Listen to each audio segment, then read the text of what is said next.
দেখুন, যদি আপনি দেখছেন আপনি বাড়িতে ঢুকতে না ঢুকতেই যদি বাড়ির মধ্যে একটা অশান্তির মহল শুরু হয়ে যায়, তাহলে এরকম ধরনের বাড়িতে কি কেউ থাকতে চায়?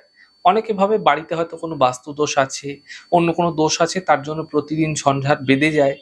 এমনটি হতে পারে আপনারা জেনে রাখুন আপনার বাড়িতে হয়তো কোনো মানুষ আসছে যার খারাপ নজর আপনার পরিবারের মধ্যে ঝঞ্ঝাট সমস্যা তৈরি করছে। হতে পারে পরিবারের লোক আপনাদের সহ্য করতে পারছে না।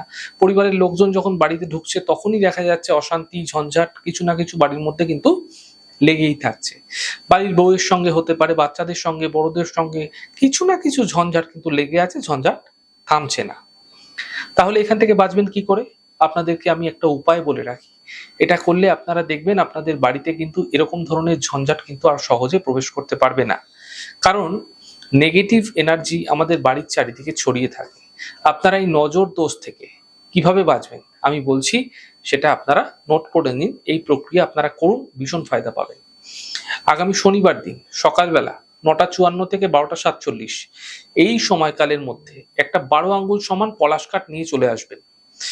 পলাশ কাঠ নিয়ে এসে মা কালীর চরণে ছুঁয়ে আপনার বাড়ির সদর দরজার সামনে অর্থাৎ প্রধান প্রবেশদ্বারের সামনে পুঁতে দিন। কয়েকদিন পর থেকেই আপনি দেখবেন, রিয়েলাইজ করতে পারবেন যে নজর দোষের প্রভাব কমছে, যার ফলে অশান্তি যেগুলি আপনার গৃহে চলছিল, ক্রমাগত বেড়ে চলেছিল, সেগুলো কিন্তু ধীরে ধীরে প্রশমিত হতে থাকবে।